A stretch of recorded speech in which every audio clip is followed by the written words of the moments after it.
মাননীয় সদস্য জনাব নজরুল ইসলাম সুজন, আপনি একটি সম্পূরক। মাননীয় স্পিকার, আপনাকে ধন্যবাদ। মাননীয় স্পিকার,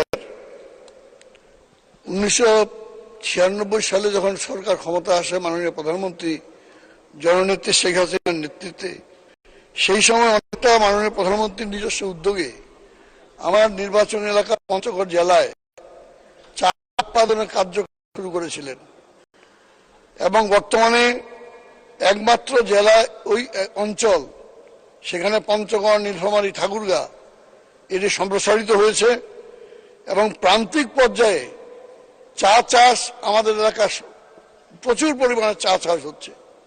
কিন্তু এক শ্রেণীর মাননীয় স্পিকার যারা চা প্রসেসিং করে, তারা এই চা উৎপাদিত কৃষকের যে চা পাতা এটি ন্যায্য মূল্য পাচ্ছে না এবং এতই কম মূল্য যে আস্তে আস্তে করে মানুষ হতাশ হচ্ছে।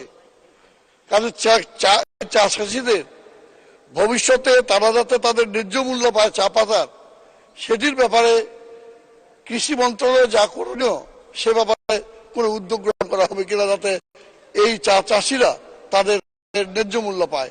মাননীয় স্পিকার, আপনাকে ধন্যবাদ। ধন্যবাদ মাননীয় সদস্য। মাননীয় মন্ত্রী। মাননীয় স্পিকার, আপনাকে ধন্যবাদ। মাননীয় সদস্যকে ধন্যবাদ আপনার এই গুরুত্বপূর্ণ প্রশ্ন করার জন্য। আমি মনে করি যে আপনি যদি কৃষি মন্ত্রণালয়ের একটি ডিও লেটার দেন বা এই তথ্যগুলি জানান, অবশ্যই কৃষি মন্ত্রণালয় এটা বিচার বিশ্লেষণ করে ব্যবস্থা গ্রহণ করবে। মাননীয় স্পিকার, আপনাকে ধন্যবাদ। ধন্যবাদ মাননীয় মন্ত্রী। মাননীয়